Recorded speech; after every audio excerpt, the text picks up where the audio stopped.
नमस्कार मित्रों सत्यनारायण व्रत कथा जो कि एक उत्तम फल देने वाला है। आइए सुनते हैं सत्यनारायण व्रत कथा। और हाँ, इसके 5 अध्याय आपको एक ही वीडियो में मिलने वाले हैं।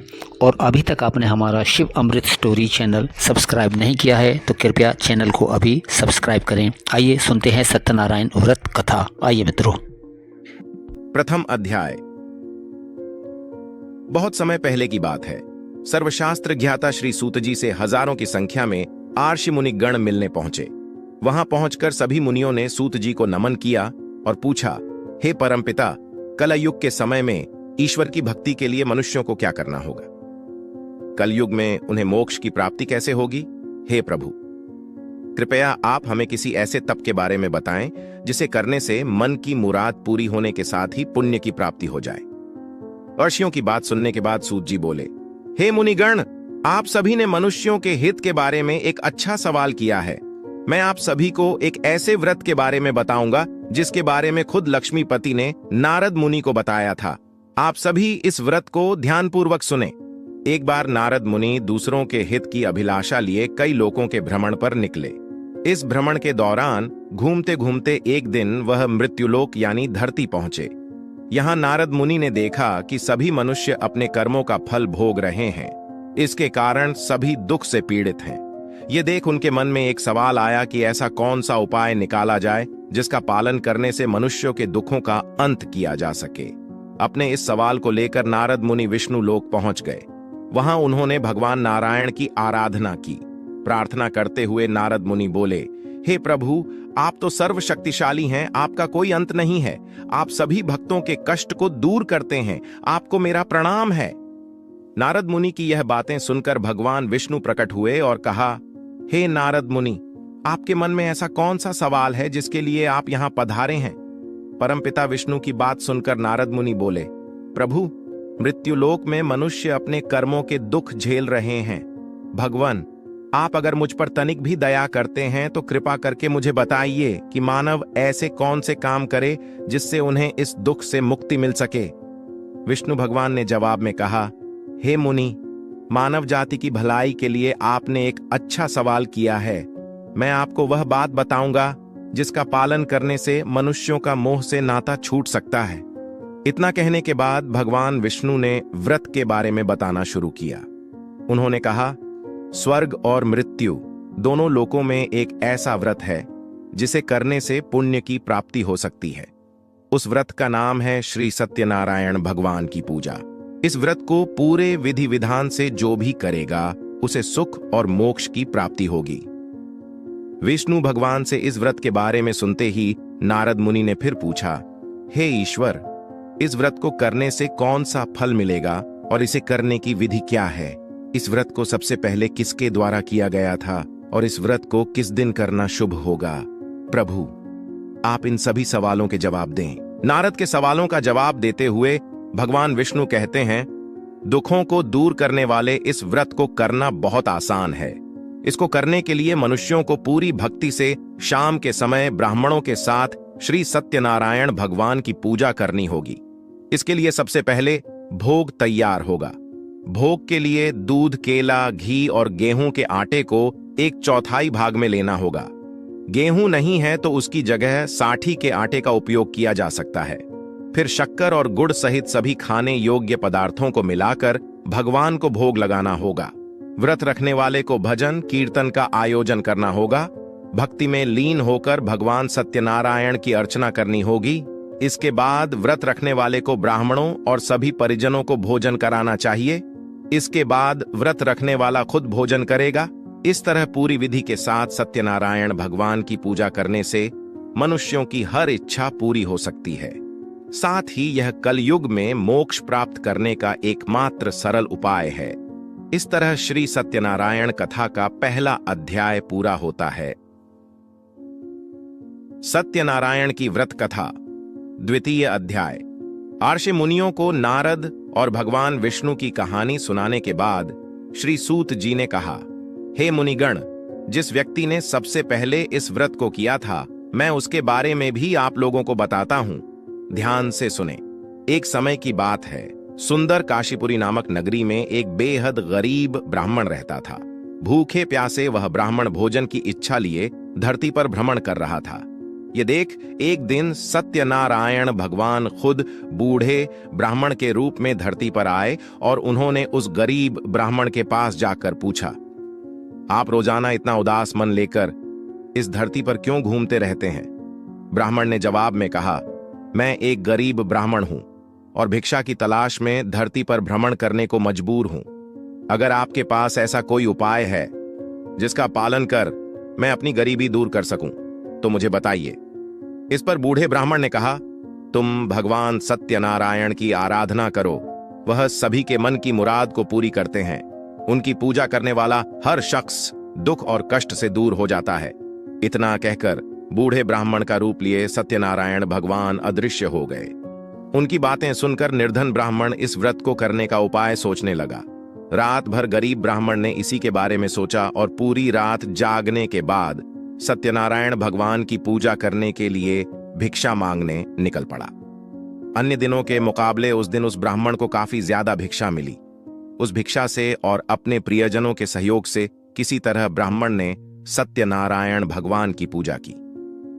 पूजा के बाद उस गरीब ब्राह्मण के सभी दुख दूर हो गए। धीरे धीरे वह कई संपत्तियों का मालिक हो गया। ब्राह्मण हर महीने नियमित रूप से इस पूजा को करने लगा।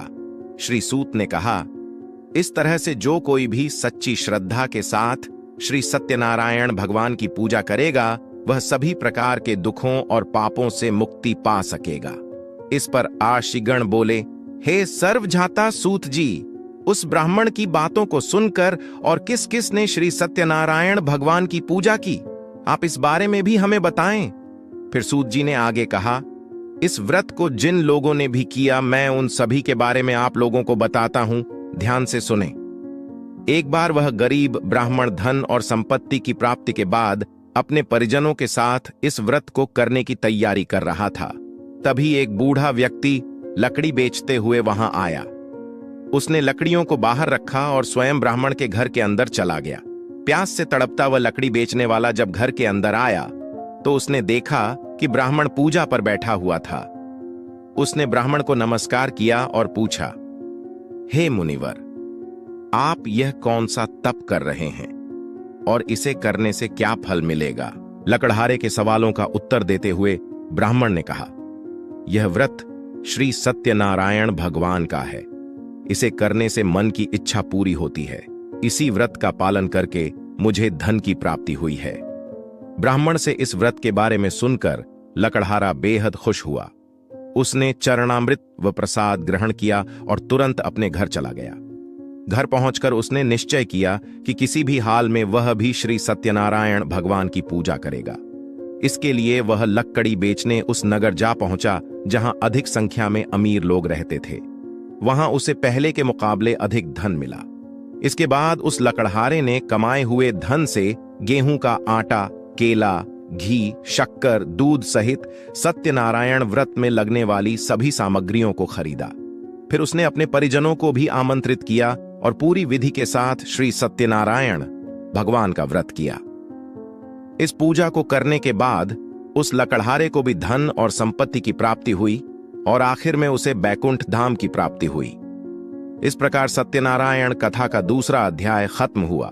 सत्यनारायण की व्रत कथा तृतीय अध्याय। सूत जी आगे की कहानी सुनाते हुए कहते हैं कि सालों पहले उल्कामुख नामक एक राजा था। वह बुद्धिमान होने के साथ साथ सत्यवादी और शांत स्वभाव का व्यक्ति था। वो रोजाना मंदिरों में जाकर गरीबों को धन दान करके उनके दुखों को दूर करता था। राजा उल्कामुख की पत्नी कमल के फूल के समान थी। उन्हें पवित्र स्त्री माना जाता था। एक बार राजा उल्कामुख और उसकी पत्नी ने भद्रशिला नदी के किनारे श्री सत्यनारायण भगवान की पूजा की। तभी वहां साधु नाम का एक वैश्य पहुंचा। उस वैश्य के पास व्यवसाय करने के लिए काफी धन था। उसने जब राजा और उसकी पत्नी को व्रत करते देखा तो वह वहीं रुक गया। फिर उनसे विनम्रता पूर्वक पूछा, हे महाराज, आप कौन सा व्रत कर रहे हैं? राजा ने जवाब दिया, मैं अपने परिजनों के साथ पुत्र की प्राप्ति के लिए श्री सत्यनारायण भगवान की पूजा कर रहा हूं। इस पर साधु ने पूछा, क्या आप मुझे भी व्रत करने की विधि बताएंगे? मुझे भी संतान प्राप्ति की इच्छा है। साधु की बात सुनकर राजा ने उसे सत्यनारायण भगवान के पूजा की सारी विधि बताई। इसके बाद साधु अपने घर को और निकल पड़ा। घर पहुंचकर साधु ने अपनी पत्नी लीलावती को श्री सत्यनारायण व्रत के बारे में बताया और कहा, मुझे जब संतान की प्राप्ति होगी तो मैं इस व्रत को करूंगा। कुछ दिन बाद सत्यनारायण भगवान की कृपा साधु की पत्नी लीलावती पर बरसी और वह गर्भवती हो गई। आगे चलकर उसने एक पुत्री को जन्म दिया। लीलावती की पुत्री कब बड़ी हो गई ये पता ही नहीं चला। उसके माता पिता ने उसका नाम कलावती रखा था। कुछ दिन बीतने के बाद कलावती की माता ने साधु को उसका वचन याद दिलाया, जिसमें उसने संतान प्राप्ति के बाद श्री सत्यनारायण भगवान की पूजा करने की बात कही थी। लीलावती ने कहा, हे स्वामी, अब आपको अपने वचन को पूरा करने का समय आ गया है। इस पर साधु ने कहा, हे प्राण प्रिय, मुझे अपना वचन अच्छी तरह से याद है। उस वचन को मैं अपनी पुत्री के विवाह के अवसर पर पूरे विधि विधान के साथ करूंगा। पत्नी को पूजा का आश्वासन देकर अगले दिन साधु नगर की ओर चल पड़ा। कुछ समय बाद जब कलावती शादी योग्य हो गई तो साधु ने एक दूत को बुलाया और उसे अपनी पुत्री कलावती के लिए एक योग्य वर ढूंढने का आदेश दिया। साधु का आदेश पाकर दूत कंचन नगर की ओर गया और वहां से एक योग्य वर लेकर आया। उस लड़के को देखकर साधु ने अपनी पुत्री का विवाह उससे कराने का फैसला किया। उसने तुरंत अपने प्रियजनों को आमंत्रित किया और अपनी पुत्री का विवाह उस योग्य लड़के से कर दिया। शादी के दौरान भी साधु ने श्री सत्यनारायण भगवान की पूजा नहीं की। साधु का यह रवैया देखकर श्री सत्यनारायण भगवान गुस्से में आ गए और उन्होंने साधु को अभिशाप दिया कि उसके जीवन से सब सुख समृद्धि दूर हो जाएगी। इधर अपने कार्यों में व्यस्त साधु अपने दामाद के साथ चंद्रकेतु राजा के नगर में व्यापार करने पहुंचा। तभी एक दिन अचानक एक चोर चंद्रकेतु राजा का धन चुराकर भागते भागते उसी साधु की दुकान पर जा पहुंचा। यहां सिपाहियों को अपने पीछे आते देख चोर ने चुराया हुआ धन साधु की दुकान में छिपा दिया। राजा के सिपाही जब वहां पहुंचे तो उन्हें राजा का धन साधु और उसके जमाई के पास दिखा। उन्होंने तुरंत दोनों को बंदी बनाया और उन्हें राजा के पास ले गए। सिपाहियों ने राजा से कहा, महाराज, हमने दोनों चोरों को सामान के साथ पकड़ लिया है। आप बस आदेश दें कि इन दोनों को क्या सजा देनी है। राजा ने सिपाहियों को आदेश दिया कि बिना देर किए दोनों को इसी वक्त कारावास में डाल दिया जाए, साथ ही उनके सारे धन को जब्त कर लिया जाए। दूसरी तरफ साधु की पत्नी भी दुखी थी। उसके घर में जो कुछ भी सामान था उसे चोर ले गए थे। एक दिन साधु की बेटी कलावती भूख प्यास से तड़पती हुई भोजन की तलाश में एक ब्राह्मण के घर पहुंची। वहां उसने श्री सत्यनारायण का व्रत होते हुआ देखा। फिर उसने भी उस ब्राह्मण से सत्यनारायण भगवान की कथा सुनी। इसके बाद प्रसाद ग्रहण करके अपने घर चली आई। घर पहुंचते ही कलावती की मां ने उससे पूछा, बेटी, तुम अब तक कहां थी और तुम्हारे मन में क्या उथल पुथल हो रही है? इस पर कलावती ने अपनी मां से कहा, हे माता, मैं अभी अभी एक ब्राह्मण के घर से आ रही हूं। वहां मैंने श्री सत्यनारायण भगवान की कथा सुनी। अपनी पुत्री की बातों को सुनने के बाद लीलावती ने भी सत्यनारायण भगवान की पूजा की तैयारी शुरू कर दी। फिर उसने अपने परिजनों को बुलाया और पूरे विधि विधान के साथ सत्यनारायण भगवान की पूजा की। साथ ही लीलावती ने भगवान से अपने पापों के लिए माफी मांगी और अपने पति और जमाई को रिहा करने की प्रार्थना भी की। लीलावती के इस कार्य से श्री सत्यनारायण भगवान प्रसन्न हुए। उन्होंने राजा चंद्रकेतु को सपने में दर्शन दिए और कहा, हे राजन, तुमने जिसे बंदी बनाकर रखा है उसे तुरंत रिहा कर दो और उसकी धन संपत्ति भी लौटा दो। अगर तुमने ऐसा नहीं किया तो तुम्हें भी मैं धन और संतान के सुख से वंचित कर दूंगा। अगली सुबह राजा ने दरबार में अपने सपने के बारे में बताया और सिपाहियों को दोनों कैदियों को सभा में लाने के लिए कहा। इसके बाद सिपाही साधु और उसके जमाई को लेकर दरबार पहुंचे। यहां दोनों ने राजा को प्रणाम किया। इसके बाद राजा ने उनसे कहा, हमें गलत फहमी हो गई थी, अब वो दूर हो गई है, इसलिए हम आप लोगों को पूरे सम्मान और धन दौलत के साथ छोड़ रहे हैं। इतना कहकर सूत जी ने श्री सत्यनारायण कथा का 3रा अध्याय पूरा किया। सत्यनारायण की व्रत कथा। चतुर्थ अध्याय। सर्वशास्त्र ज्ञाता सूत जी ऋषियों और मुनियों को आगे की कहानी सुनाते हुए कहते हैं, राजा की आज्ञा के बाद वो साधु अपने दामाद के साथ घर की तरफ निकल पड़ा। कुछ दूर जाने के बाद रास्ते में उसे एक व्यक्ति मिला जो डंडे के सहारे चल रहा था। वो व्यक्ति असल में खुद सत्यनारायण भगवान जी थे। उन्होंने उससे पूछा, हे साधु, तुम्हारी नौका में क्या है?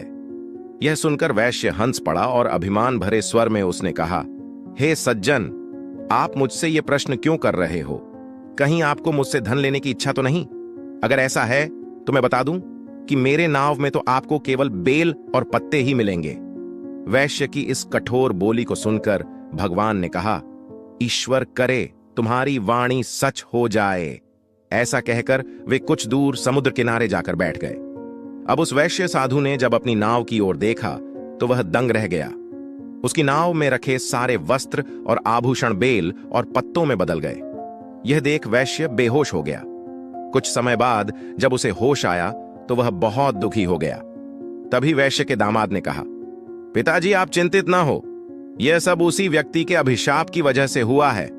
हमें बिना देर किए उनके चरणों में गिरकर माफी मांग लेनी चाहिए, तभी जाकर हमारा यह दुख दूर हो सकेगा। अपने जमाई की बात मानकर वैश्य उस व्यक्ति के पास जा पहुंचा और विनम्र स्वर में बोला, मेरे अपराध के लिए मुझे माफ कर दो। इतना कहकर वैश्य जोर जोर से रोने लगा। इस पर सत्यनारायण भगवान ने कहा, हे साधु, तुम्हें जो भी दुख मिले हैं वो सभी मेरी ही आज्ञा से मिले हैं, क्योंकि तुमने अपने वचन के अनुसार एक भी बार मेरी पूजा नहीं की, जिससे मेरा अपमान हुआ है। इस पर वैश्य ने कहा, हे भगवान, आप तो सर्वशक्तिशाली हैं। आपके रूपों को कई देवता भी नहीं पहचानते, तो भला मैं कैसे आपको पहचान पाता? अब मैं समझ गया हूं और अपनी भूल को सुधारने के लिए मैं आपका व्रत जरूर करूंगा।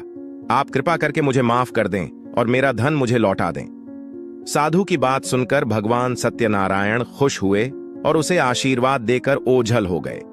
इसके बाद वैश्य अपने जमाई के साथ नाव की ओर लौटा। वहां पहुंचते ही उसने देखा कि उसकी नाव में पहले की तरह धन भरा हुआ था। इसके बाद उसी जगह पर वैश्य ने दामाद व अन्य साथियों के साथ मिलकर सत्यनारायण भगवान की पूजा की और फिर अपने घर की तरफ चल पड़ा।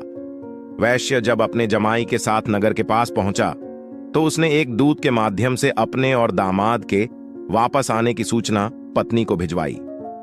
दूत ने उनके घर जाकर वैश्य की पत्नी लीलावती को नमस्कार करते हुए कहा, मालकिन, साहब और दामाद दोनों नगर के पास पहुंच गए हैं। वैश्य की पत्नी लीलावती उस दूत की बात सुनकर काफी प्रसन्न हो गई।